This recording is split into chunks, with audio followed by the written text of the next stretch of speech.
Babul ujlah. Kita bicara ujlah sekarang.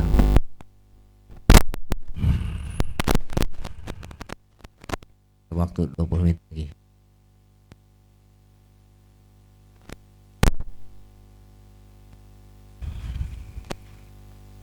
Ma tidaklah nafa'a bermanfaat al-qalba akan hati apa syai'un sesuatu mislul ujlah yang seperti ujlah ya dahulu masuk biha dengannya maidanu fikrah lapangan fikir.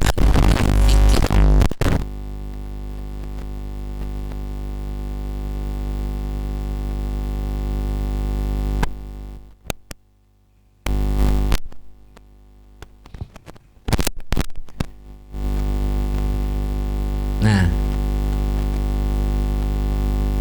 setelah kita mengkaji tentang dua bab dengan bab sebelumnya, malam ini menuntaskan bab ikhlas. Malam sebelumnya bicara tentang ilmu yang bermanfaat dan ikhlas. Sekarang lanjut berikutnya.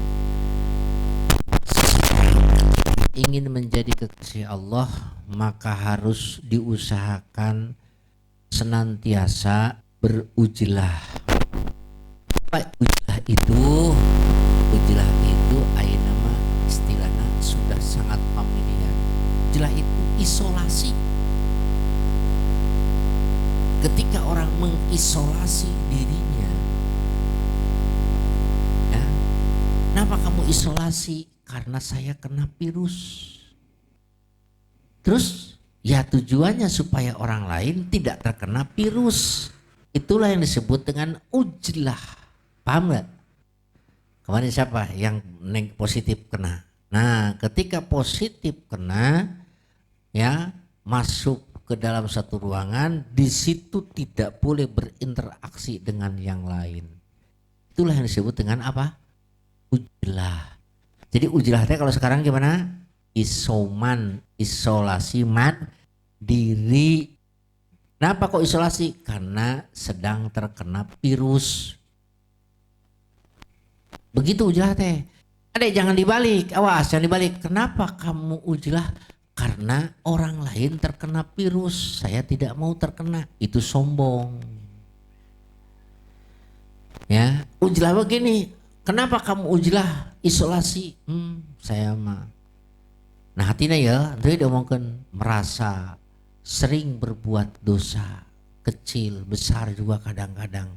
Terus gimana? Saya takut orang lain terkena imbas virus dosa yang selama ini saya lakukan. Makanya saya mengasingkan diri. Nah kalau sekarang terbalik, kenapa kamu ujlah? Sebab orang lain banyak dosa. Saya takut ketiban banyak dosa. Oh kalau begitu ente bukan ujlah tapi sombong. Paham nggak? Jadi ujlah itu bukan apa? Bukan isolasi karena orang lain sudah terkena sifat-sifat buruk, takut menyebar mengena pribadi. Bukan begitu yang dimaksud ujlah. Dimaksud ujlah itu adalah orang yang merasa terkena apa? Virus penyakit ya, yang membahayakan. Itu penyakit virus apa? Sombong, ria, hasad, dengki. Nah makanya saya mengasingkan dari pergaulan. Ya ngerti gak? Jadi ujlah itu bukan apa? Bukan orang lain buruk kemudian khawatir mengena kepada kita. Tapi kita merasa buruk khawatir mengena kepada orang lain. Ya teman-teman kemarin isolasi mandiri lah. Isolasi di karantina atau karantina. Ya itu disebut dengan ujlah. Ketika seseorang akan melaksanakan ujlah, harap diperhatikan adabnya ujlah. Nanti dalam Kifayatul Azkiyah kita akan bertemu. Adab yang ujlah adalah ayyuhassilal abdu bla'tijalihi minal ulumi ma yasihu bihi. Ya. Tauhid. Yang disebut adab ujlah was nih. Kalau kita mau berujlah, ya mengkarantina, mengisolasi, ya Itu. Adabnya ujlah itu ayyasulal abdu qalitaini minal ulumi. Kalau kita mau ujlah, kita harus diisi dulu terlebih dahulu dengan ilmu syariat. Ya, jangan sampai ujlah di suatu tempat di pinggirnya ada masjid, itu nggak sah ujlahnya seperti itu. Itu bodoh orang tersebut. Kalau mau ujlah, pergilah suatu tempat yang di sana tidak ada penduduk siapapun kecuali hanya dia sendirian. Itu disebut ujlah. Jadi gimana? Ujlah itu sebelumnya harus didasari dengan ilmu tentang tauhid, ilmu tentang apa? Tata cara ibadah kepada Allah, bagaimana cara menghiasi kolbu dengan akhlakul karim. Pelajari dulu itu. Setelah dipelajari baru saya mau ujlah. Ngasingkan diri. Kemudian ya, dan berikutnya dalam ujah yaitu ya tentunya adalah menghasilkan perangai-perangai yang terpuji dan menyingkirkan perangai atau sifat-sifat yang tercela. Ya, itulah.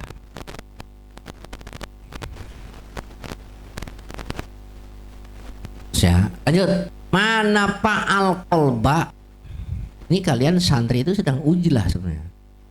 Ujlah tidak bergaul dengan dunia lain. Nyanyi tuh rek non dunia lain makan. Saya mah nggak suka bergaul dengan dunia lain. Waduh, terus gimana dunia lain tuh? Ya janganlah. Ya, dunia lain uka-uka tuh. Jangan mau disebut wanita itu makhluk halus. Karena kan kata-katanya halus. Jangan. Ya, jadilah makhluk kasar. Itu makhluk kasar lain makhluk halus itu. Hanya makhluk halus mah juri gitu ya. Ya. Mari. Luas. Mana fa'al qalba syai'un, tidak ada yang paling bermanfaat ke dalam hati kecuali ujlah, yang mana dalam ujlahnya diisi tafakur, bertafakur, ya, diisi dengan tafakur, itu ya, paham nggak?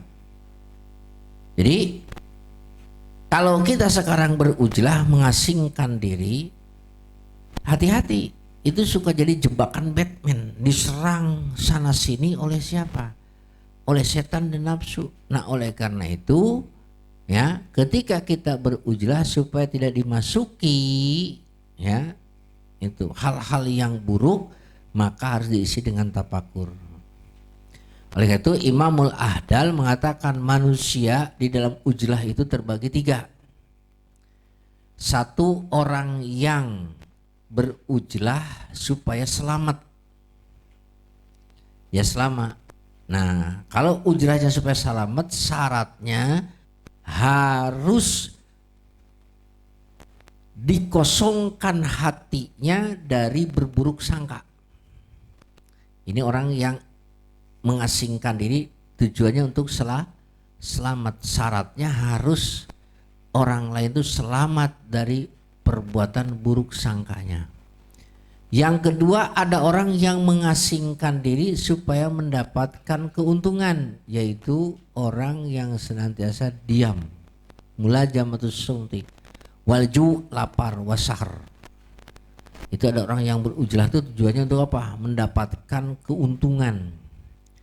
Nah, syaratnya kalau ingin mendapatkan gonimah, keuntungan, harus senantiasa diam, nggak ngomong sama sekali kecuali kalau memang dibutuhkan untuk bicara. Nah, itu ada yang ketiga, hijrahnya itu, ujlahnya itu untuk mendapatkan anugerah. Ya, itu. Nah, kemudian syarat dari ketiga ujlah tadi ada hujratul awam, ada ujlah makhluk, ujlahnya supaya selamat. Yang kedua, orang yang ujlah supaya mendapatkan keberuntungan. Yang ketiga, orang yang berujlah supaya mendapatkan anugerah. Nah, syarat ujlah bagi ketiganya itu adalah tidak membutuhkan manusia kepadanya. Jadi kalau kita mau ujlah, orang tidak butuh kepada kita. Dan dia pun tidak butuh kepada siapa? Orang lain. Kalau dia dibutuhkan yang lain dan dia pun butuh kepada yang lain, baik urusan dunia maupun agama, maka tidak boleh ujlah. Ya, Mendek Abdi ini nggak boleh ujlah. Kenapa? Karena santri harus ngajar, keluar jamaah ngajar. Itulah orang seperti itu jangan ujlah. Kalau dibutuhkan oleh orang lain. Yang ujlah mah harusnya dia tidak membutuhkan orang lain dan orang lain pun sudah tidak butuh sama dia. Jadi seolah-olah dirinya itu sudah dianggap kadal. Bagaimana kadal teh? Nggak disukai, nggak dibenci. Coba kalau kamu ketemu kadal, takut nggak? Enggak, ngapain takut sama kadal? Dia tidak membawa manfaat, tidak membawa modorot. Ya, itu. Makanya itu tipe manusia kadal. Nah, bagaimana tipe manusia kadal? Keberadaannya di setempat tidak membawa manfaat dan tidak menimbulkan kerugian. Jadi ada dan tidaknya sama-sama saja. Itulah manusia kadal. Ya. Coba istilah dikadalin lu sana. Dikadalin, kadal dibawa-bawa. Sekadal teh, ya. Bisa dipahami? Jadi ujlah itu akan bermanfaat kalau ujlahnya disertai dengan apa? Dengan fikroh. Apa fikroh tadi? Tapakur. Ya, disertai dengan tapakur. Nah kemudian manfaat daripada ujlah itu banyak sekali. Satu, akan terpelihara mata dari melihat hal-hal yang diharamkan, dari melihat apa anugerah yang diberikan oleh Allah pada orang lain. Kalau ujlah kan nggak tahu si anu punya ini punya itu, makanya tenang saja. Tapi ketika dia tidak ujlah melihat orang lain punya motor, baru, beli mobil, wah ngadeg-deg. Karena banyak melihat. Makanya untungnya diberi apa ketika berujlah itu tadi bisa menjaga apa tadi? Pandangan mata. Kemudian apa lagi? Kalau kita berujlah terhindar dari penyakit lisan, yaitu terutama gibah. Gibah itu penyakitnya luar biasa, gede pisan, dahsyat pisan itu. Nah dengan ujlah mana mungkin kita menceritakan keburukan orang lain. Ada nggak yang dikobong sendirian ngomong yang tembok? Nggak mungkin.